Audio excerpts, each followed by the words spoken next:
بسم اللہ الرحمن الرحیم۔ تمام دوست احباب کو وظائف امن چینل میں خوش آمدید۔ جو دوست احباب چینل پر نئے ہیں وہ چینل کو سبسکرائب کر دیں، لائک کر دیں، صدقہ جاریہ کی نیت سے، ثواب کی نیت سے شیئر کر دیں۔ محترم ناظرین کرام، جو بھی وظائف پیش کیے جاتے ہیں انتہائی آزمودہ اور مجرب ہوتے ہیں۔ ان کو کرنے کی دو شرائط ہیں۔ پہلی شرط یہ ہے کہ آپ لوگوں نے ویڈیو کو مکمل دیکھنا ہے، اس کی ترتیب کو، اس کی تعداد کو، اس کے طریقہ کار کو دھیان سے سمجھنا ہے۔ محترم ناظرین کرام، قرآن کی سردار آیت، جو بندہ عصر کی نماز کے بعد 21 مرتبہ پڑھے گا، اللہ کے ولی کہتے ہیں وہ بیٹھے بٹھائے مالدار ہو جائے گا۔ محترم ناظرین کرام، اللہ کے ولی کہتے ہیں چھوٹی سی اور بہت پیاری قرآنی آیت، جو شخص عصر کی نماز کے بعد 21 مرتبہ پڑھتا ہے تو اللہ پاک اپنے بندے سے اتنا خوش اور راضی ہوتا ہے کہ اس کے گھر میں رزق کی بارش کر دیتا ہے۔ تو ناظرین، عصر کا وقت وہ وقت ہے جو دعاؤں کی قبولیت کا وقت ہے۔ اس وقت ایک گھڑی ایسی ہے جس میں ہر دعا فوراً قبول ہو جاتی ہے۔ تو جو قرآن کی یہ آیت پڑھ کر جو بھی دعا مانگے گا، نماز سے اٹھنے سے پہلے ہی اس کی دعا قبول ہو چکی ہوگی انشاءاللہ۔ ساری کی ساری نمازیں اہم ہے، سب کو وقت پر ادا کرنا ضروری ہے، لیکن کچھ نمازوں کی فضیلت اور اہمیت بہت زیادہ ہے۔ ان میں سے ایک نماز عصر ہے۔ آج ہم اس نماز کی فضیلت اور اہمیت کو تفصیل سے سمجھیں گے۔ شریعت اسلامیہ نے عصر کی نماز کو بیچ والی نماز کو کہا ہے، جس پر اللہ تعالی نے مداوات تاخیر کرنے کی تاکید فرمائی ہے، اور رسول اکرم صلی اللہ علیہ وآلہ وسلم نے عصر کے نماز کی حفاظت کرنے والے کے لیے جنت کا وعدہ فرمایا ہے، نیکیاں ترک کر دینے پر عمل کے برابر ہونے اور نیکیوں کے ضائع ہونے کی خبر دی ہے۔ اللہ تعالی ہم کو عصر کی نماز کی حفاظت اور اس پر مداوات نہ کرنے کی توفیق عطا فرمائے۔ عصر کی نماز کی کافی فضیلت ہے۔ عصر کی نماز کی محافظت کرنا داخل جنت کا سبب ہے۔ عصر کی نماز نہ پڑھنے والے کے لیے سخت وعید ہے۔ عصر کی نماز ہی بیچ والی نماز ہے۔ اللہ تعالیٰ کا ارشاد ہے، نمازوں کی حفاظت کرو، بالخصوص درمیانی نماز کی، اور اللہ تعالیٰ کے لیے باادب کھڑے رہا کرو۔ حضرت جریر بن عبداللہ رضی اللہ تعالیٰ عنہ سے روایت ہے کہ ہم نبی کریم صلی اللہ تعالیٰ علیہ وآلہ وسلم کی خدمت میں موجود تھے۔ آپ صلی اللہ علیہ وآلہ وسلم نے چاند پر ایک نظر ڈالی، پھر فرمایا، تم اپنے رب کو آخرت میں اسی طرح دیکھو گے جیسے اس چاند کو اب دیکھ رہے ہو۔ اس کے دیکھنے میں تمہیں کوئی زحمت بھی نہیں ہوگی، بس اگر تم اس طرح کرتے رہو کہ سورج نکلنے سے پہلے والی نماز فجر اور سورج ڈوبنے سے پہلے والی نماز یعنی عصر سے تمہیں کوئی چیز روک نہ سکے تو اس طرح ضرور کرو۔ پھر حضرت جریر رضی اللہ تعالیٰ عنہ نے یہ آیت تلاوت فرمائی اور اپنے رب کی تسبیح اور تعریف بیان کرتا رہے، سورج نکلنے سے پہلے اور اس کے ڈوبنے سے پہلے۔ حضرت بریدہ رضی اللہ تعالیٰ عنہ سے روایت ہے کہ رسول اللہ صلی اللہ علیہ وآلہ وسلم نے فرمایا، جس نے عصر کی نماز چھوڑ دی اس نے نیک اعمال ضائع ہو گئے۔ حضرت علی المرتضیٰ علیہ السلام جب اس دنیا سے رخصت ہونے لگے تو آپ علیہ السلام نے فرمایا، نماز کی حفاظت کرنا اور اسے اپنے ماتحت لوگوں کا خیال کرنا، یہ حضرت علی المرتضیٰ علیہ السلام کی آخری وصیت تھی جو آپ نے اپنی امت کو فرمائی۔ اس بات سے بھی نماز کی اہمیت واضح ہوتی ہے کہ موت اور حیات کی کشمکش میں بھی حضرت علی المرتضیٰ علیہ السلام نے نماز کا ذکر کیا اور امت کو نماز کی تلقین کی۔ حضرت ابو ہریرہ رضی اللہ تعالیٰ عنہ سے روایت ہے کہ رسول اللہ صلی اللہ علیہ وآلہ وسلم نے فرمایا، رات اور دن میں فرشتوں کی ڈیوٹیاں بدلتی ہیں اور فجر اور عصر کی نمازوں میں ڈیوٹیوں پر آنے والے اور رخصت پانے والوں کا اجتماع ہوتا ہے۔ پھر تمہارے پاس رہنے والے فرشتے جب اوپر چڑھتے ہیں تو اللہ تعالیٰ پوچھتا ہے، حالانکہ وہ ان سے زیادہ اپنے بندوں کے متعلق جانتا ہے، کہ میرے بندوں کو تم نے کس حال میں چھوڑا؟ وہ جواب دیتے ہیں کہ ہم نے جب انہیں چھوڑا تو وہ فجر کی نماز پڑھ رہے تھے، اور جب ہم ان کے پاس گئے تو وہ عصر کی نماز پڑھ رہے تھے۔ قرآن اور حدیث کی روشنی میں نماز کی اہمیت اور فضیلت کو سمجھیں گے، اور خصوصاً نماز عصر کی اہمیت اور فضیلت اور اسے چھوڑنے کے نقصانات کو بھی سمجھیں گے، اور نماز کو قائم کرو، زکوٰۃ دو، اور رکوع کرو رکوع کرنے والوں کے ساتھ۔ یہ وہ کتاب ہے جس میں شک کی کوئی گنجائش نہیں، اس میں متقین کے لیے ہدایت ہے، جو غیب پر ایمان لاتے ہیں، نماز قائم کرتے ہیں، اور ہم نے انہیں جو دیا اس سے اللہ کی راہ میں خرچ کرتے ہیں، اور وہ آپ کی طرف نازل شدہ وحی پر ایمان لاتے ہیں، اور اس پر بھی جو آپ سے پہلے اتاری گئی تھی، اور وہ آخرت پر یقین رکھتے ہیں۔ ایسے ہی لوگ اپنے رب کی طرف سے نازل شدہ ہدایت پر ہیں، اور یہی لوگ فلاح پانے والے ہیں۔ بے شک جو لوگ ایمان لائے اور انہوں نے نیک اعمال کیے، نماز قائم کی، زکوٰۃ دی، ان کے لیے ان کا اجر ان کے رب کے پاس ہے، اور ان پر نہ کوئی خوف ہے نہ وہ غمگین ہوں گے، اور انہیں اس کے سوا حکم نہیں دیا گیا کہ وہ اللہ کی عبادت کریں۔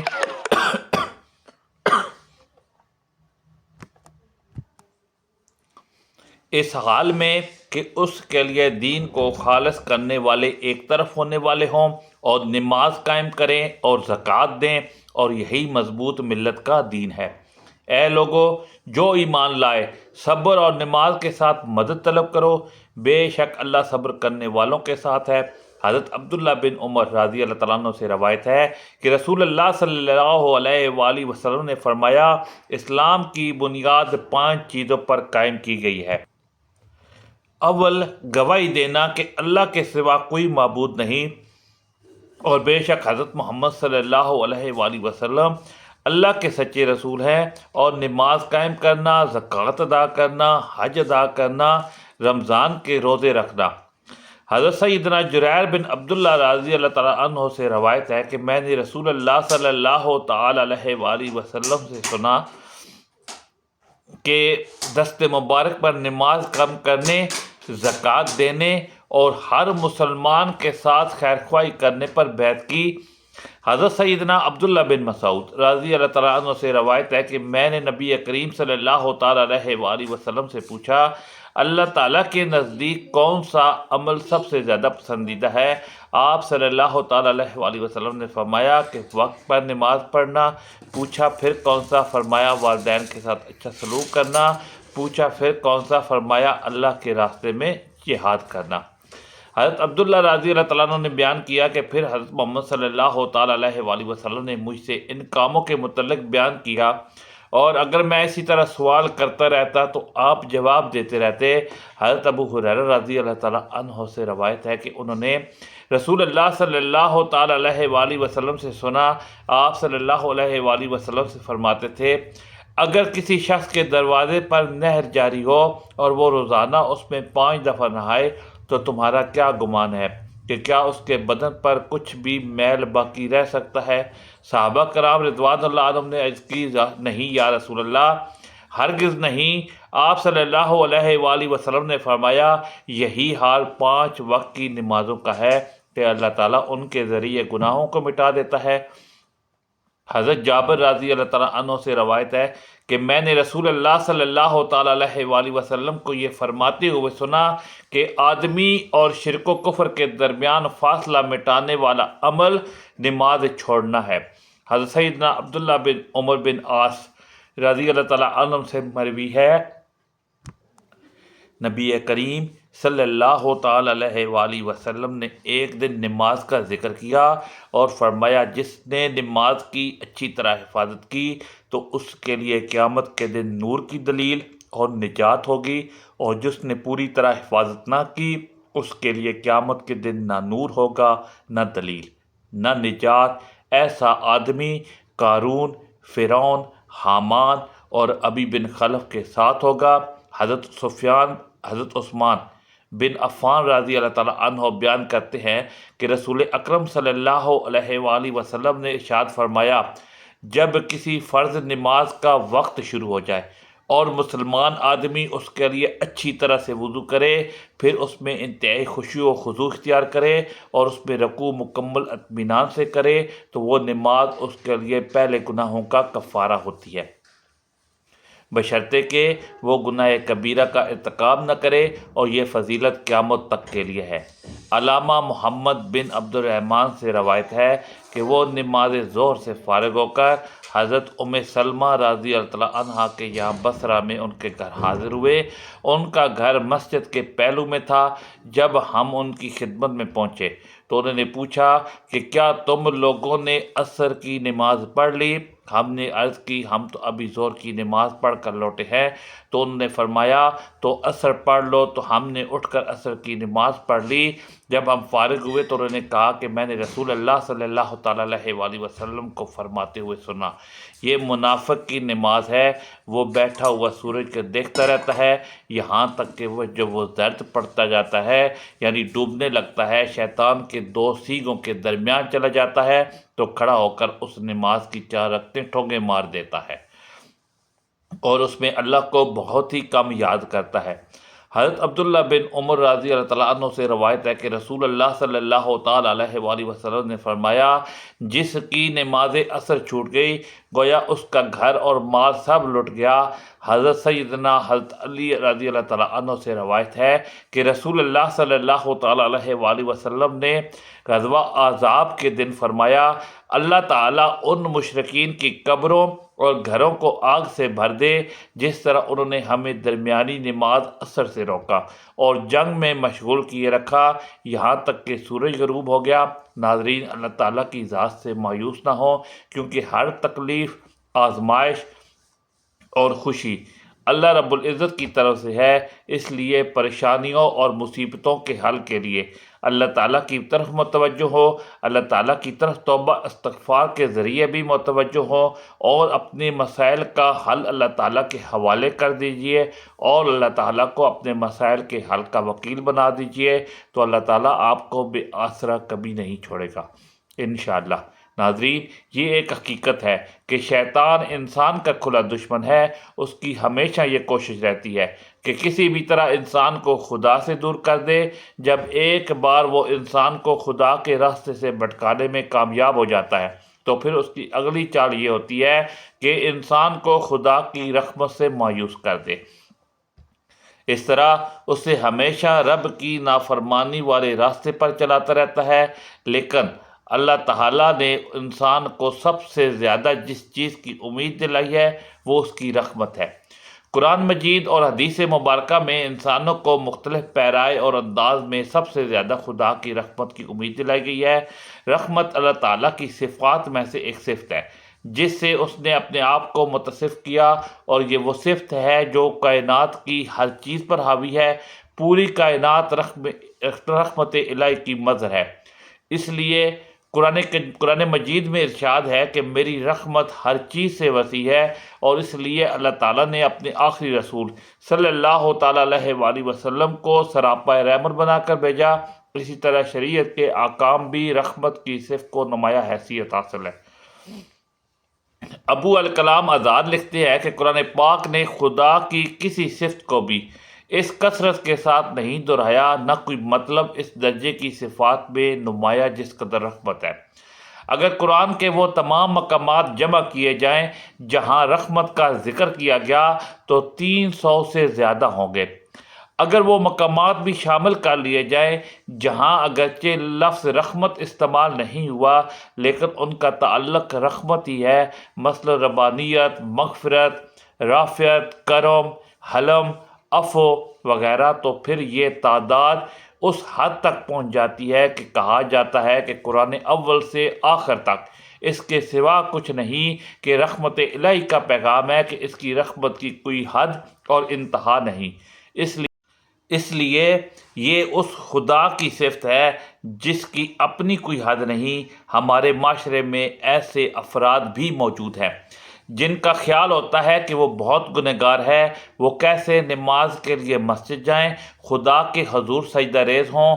یاد رہے کہ یہ شیطانی وسوسہ ہے اور اس طرح کے خیالات کے ذریعے شیطان ہمیں اللہ کے قریب ہونے سے روکنا چاہتا ہے، اس لیے ان خیالات کو جھٹک کر فوراً اللہ کے حضور سجدہ کر لینا چاہیے۔ قرآن مجید میں بڑے سے بڑے گنہگار کو، حتیٰ کہ خدا کو نہ ماننے والوں کو بھی اس کی رحمت کی امید دلا کر خدا کے قریب ہو جانے اور اس کی فرمانبرداری اختیار کرنے کی طرف بلایا گیا ہے۔ خدا کی طرف لوٹ آنے پر پچھلے تمام گناہ معاف کر دینے کی نوید سنائی گئی ہے۔ اللہ تعالیٰ فرماتے ہیں کہ اے نبی آپ کہہ دیجئے کہ اے میرے وہ بندو جو اپنی جانوں پر ظلم کر بیٹھے ہو، تم اللہ کی رحمت سے مایوس نہ ہو، بے شک اللہ سارے گناہ معاف فرما دے گا، وہ یقیناً بڑا بخشنے والا بہت رحم کرنے والا ہے۔ اس آیت مبارکہ کو قرآن مجید کی امید بھری آیت کہا گیا ہے۔ اس میں اللہ تعالیٰ نے تمام انسانوں کو، خواہ وہ مسلمان ہوں یا نہ ہوں، اپنا بندہ کہا، اور خواہ وہ بڑے سے بڑا گنہگار ہی کیوں نہ ہو، صرف ایک دو گناہ کرنے والا نہیں بلکہ گناہوں میں حد پار کرنے والے کو بھی اس آیت میں مخاطب کیا گیا ہے۔ سب کو یہ امید دلائی گئی ہے کہ تم اس رحمت سے مایوس نہ ہو، بے شک وہ تمام گناہ بخش دے گا۔ حضرت ابو ہریرہ رضی اللہ تعالیٰ عنہ ایک حدیث میں روایت کرتے ہیں کہ رسول اللہ صلی اللہ تعالیٰ علیہ وآلہ وسلم نے ارشاد فرمایا کہ جب اللہ نے مخلوق کو پیدا کیا تو اپنی کتاب میں جو عرش کے پاس رکھی ہوئی ہے اپنے بارے میں لکھا کہ میری رحمت میرے غضب پر غالب رہے گی، یعنی انسانوں کو اللہ تعالیٰ سزا دے کر نہیں بلکہ انہیں معاف کر کے خوشی ہوتی ہے۔ اس لیے اللہ تعالیٰ اپنے بندوں سے کتنی محبت کرتے ہیں اور انہیں اپنی رحمت کی کتنی امید دلاتے ہیں۔ اللہ تعالیٰ سے اچھا گمان رکھنا واجب ہے۔ بندہ رب کے بارے میں جیسا گمان رکھے گا اللہ تعالیٰ اسی طرح سے برتاؤ کرے گا۔ حدیث قدسی ہے، اللہ تعالیٰ فرماتے ہیں کہ میں اپنے بندے کے میرے بارے میں گمان کے مطابق ہوتا ہوں۔ قرآن و حدیث میں رحمت الہی کا حقدار بننے کے لیے ہدایت دی گئی ہے کہ جو بھی ان صفات کو اپنے اندر پیدا کرے گا خدا اس کو اپنی رحمت کے سائے میں لے گا۔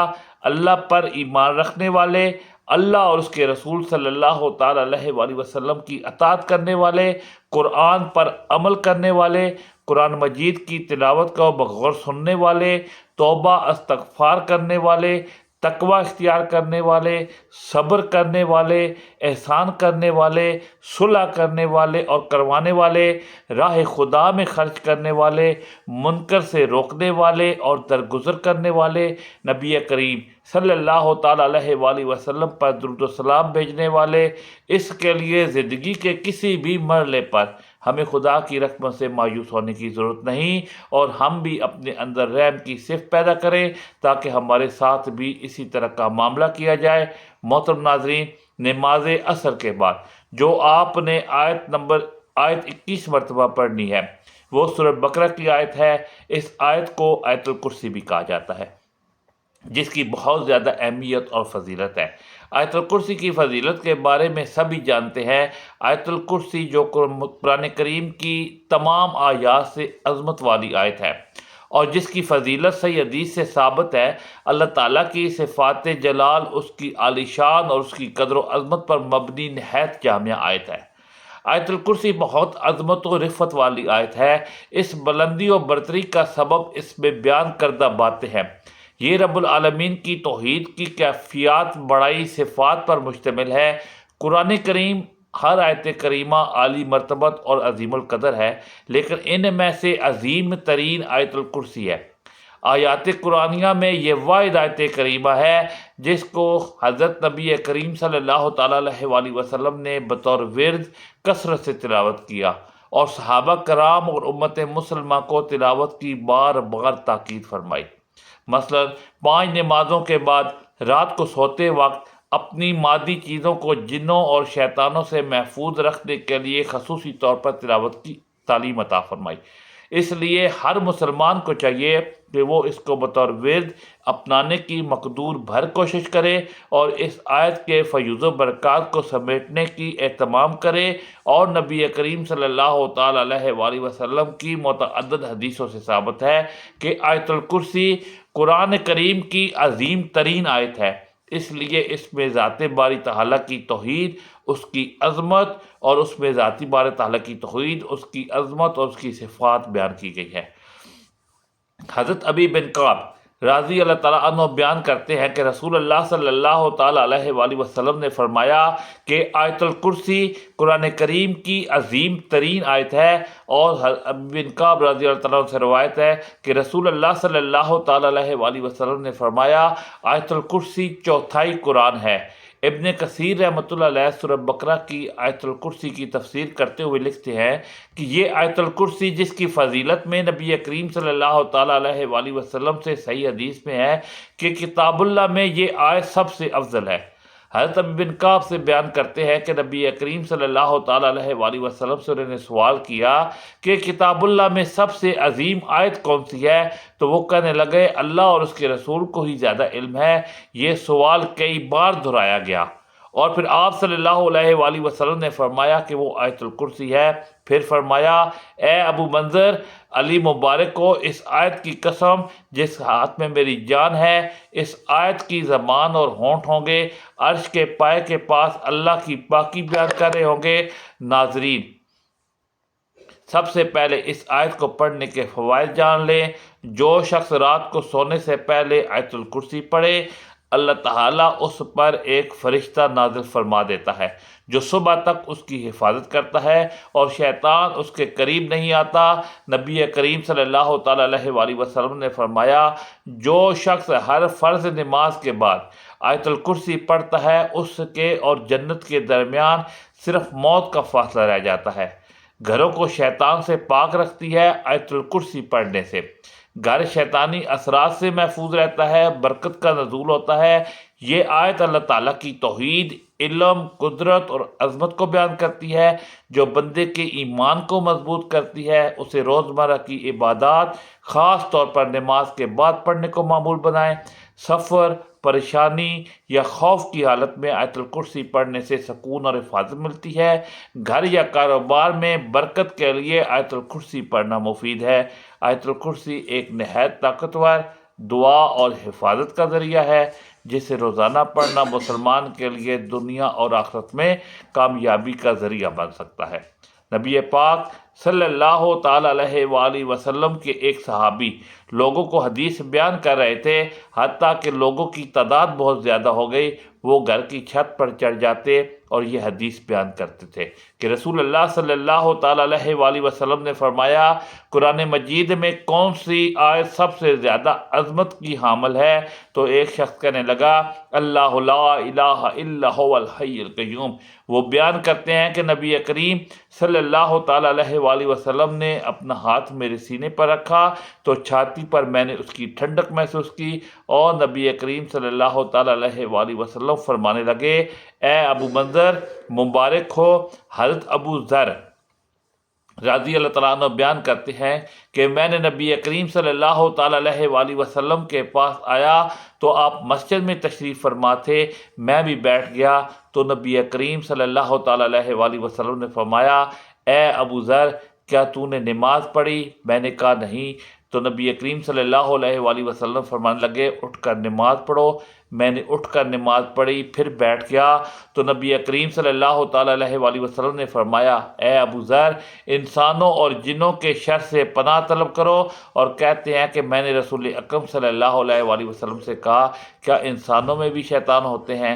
تو نبی کریم صلی اللہ تعالیٰ علیہ وآلہ وسلم فرمانے لگے جی ہاں۔ میں نے کہا نماز کے بارے میں؟ تو نبی کریم صلی اللہ تعالیٰ علیہ وآلہ وسلم نے فرمایا یہ اچھا موقع ہے، جو چاہے زیادہ کر لے اور جو چاہے کم کر لے۔ وہ کہتے ہیں میں نے کہا روزے کے بارے میں؟ نبی پاک صلی اللہ علیہ وآلہ وسلم فرمانے لگے فرض ہے، اس کا اجر دیا جائے گا اور اللہ تعالیٰ کے یہاں اور زیادہ اجر ملے گا۔ میں نے کہا اے اللہ کے رسول صلی اللہ تعالیٰ علیہ وآلہ وسلم صدقہ؟ تو وہ کہنے لگے اس کا اجر دگنے سے بھی زیادہ ہوگا۔ میں نے کہا کون سا صدقہ بہتر ہے؟ فرمایا قلیل روزی والے مسکین کا صدقہ کرنا یا پھر فقیر کو چھپا کر دینا۔ میں نے کہا کہ اے اللہ کے رسول سب سے پہلے نبی کون تھے؟ فرمایا آدم علیہ السلام۔ میں نے کہا اے اللہ کے رسول صلی اللہ علیہ وآلہ وسلم وہ نبی تھے۔ نبی صلی اللہ علیہ وآلہ وسلم نے فرمایا کہ وہ نبی مکلم تھے، اللہ تعالیٰ کے ساتھ بات چیت کی تھی۔ میں نے کہا کہ اے اللہ کے رسول، رسولوں کی تعداد کیا ہے؟ فرمایا 310 سے کچھ زیادہ۔ ایک جمع غفیر تھا، اور ایک مرتبہ یہ فرمایا کہ 315۔ میں نے کہا کہ اے اللہ کے رسول صلی اللہ تعالی علیہ وآلہ وسلم، آپ پر جو نازل کیا گیا اس میں سب سے عظیم کیا ہے؟ فرمایا آیت الکرسی، اللہ لا الہ الا هو الحی القیوم۔ حضرت ابو ہریرہ رضی اللہ عنہ بیان کرتے ہیں کہ رسول اللہ صلی اللہ تعالی علیہ وآلہ وسلم نے فرمایا، سورہ بقرہ میں ایسی آیت ہے جو قرآن کی سردار ہے، وہ جس گھر میں پڑھی جائے گی اس گھر سے شیطان نکل جائے گا، وہ آیت ہے آیت الکرسی۔ ایک شخص نے حضور نبی کریم صلی اللہ تعالی علیہ وآلہ وسلم سے غربت اور تنگدستی کی شکایت کی، تو آپ صلی اللہ علیہ وآلہ وسلم نے فرمایا کہ تم آیت الکرسی کیوں نہیں پڑھتے؟ محترم ناظرین اکرام، اللہ کے ولی کہتے ہیں 21 بار جو اس آیت کو عصر کی نماز کے بعد پڑھے گا، اللہ اسے جو ہے نماز پر بیٹھے بیٹھے مالدار کر دے گا، کیونکہ یہ وہ آیت ہے جس میں اللہ تعالیٰ کا اسم اعظم ہے، تو اس کے ذریعے جو بھی دعا مانگی جائے وہ فوراً قبول ہوگی۔ جب آپ اس بابرکت وقت میں نماز عصر کے بعد اس آیت کو 21 مرتبہ اول و آخر درود پاک پڑھ کر دعا کے لیے ہاتھ اٹھائیں گے، انشاءاللہ اللہ پاک آپ کی دعا کبھی رد نہیں کریں گے، اللہ پاک آپ کو بے شمار رزق دیں گے، جو بھی مانگیں گے انشاءاللہ وہ آپ کو ملے گا۔ محترم ناظرین اکرام، آیت الکرسی ایک بار میں بھی پڑھتا ہوں، تاکہ جن لوگوں کو پڑھنا نہیں آتا وہ میرے اس ورد کے ساتھ ویڈیو میں دہراتے ہوئے پڑھ لیں۔ اللہ لا الہ الا هو الحی القیوم لا تاخذہ سنۃ ولا نوم لہ ما فی السماوات وما فی الارض من ذا الذی یشفع عندہ الا باذنہ یعلم ما بین ایدیہم وما خلفہم ولا یحیطون بشیء من علمہ الا بما شاء وسع کرسیہ السماوات والارض ولا یعودہ حفظہما وہو العلی العظیم۔ ترجمہ، اللہ ایک ہے، اس کے سوا کوئی معبود نہیں، وہ ہمیشہ زندہ ہے، قائم رہنے والا ہے، اسے نہ اونگ آتی ہے نہ نیند، اسی کا ہے جو کچھ آسمانوں میں ہے اور جو کچھ زمین میں۔ وہ کون ہے جو اس کی یہاں سفارش کرے اس کے حکم کے بغیر؟ وہ جانتا ہے جو کچھ ان کے آگے ہے اور جو کچھ ان کے پیچھے، اور وہ نہیں پاتے اس کے علم میں سے مگر جتنا وہ چاہے۔ اس کی کرسی آسمانوں اور زمین کو سمائے ہوئے ہے، اور ان کی نگرانی اسے بھاری نہیں، اور وہی ہے بلند مرتبہ بڑائی والا۔ ناظرین، یہ تھی آیت الکرسی، سورہ بقرہ کی آیت، جسے آپ نے نماز عصر کے بعد 21 مرتبہ لازمی پڑھنا ہے۔ اس کے پڑھنے سے انشاءاللہ اللہ تعالیٰ ہماری پریشانیوں کو دور کرے، ہماری تمام نیک اور جائز مرادوں کو پورا کرے، ہمارے تمام دلی خواہشات کو پورا کرے، ہمارے لیے آسانیاں پیدا کرے، اور ہمیں اس آیت کے توفیق، شیطان کے شر سے، حاسدین کے حسد سے اور دشمن کے وار سے ہمیشہ محفوظ فرمائے۔ انشاءاللہ دعا ہے اللہ تعالیٰ میرا سنانا، آپ کا سننا اللہ پاک اپنی پاک برگاہ الہی میں قبول و منظور فرمائے۔ ناظرین، گزارش ہے کہ اللہ تعالیٰ کے 99 ناموں میں سے کوئی ایک نام کمنٹ سیکشن میں ضرور لکھیے گا۔ اللہ تعالیٰ ہم سب کا حامی و ناصر ہو۔ جزاک اللہ، والسلام۔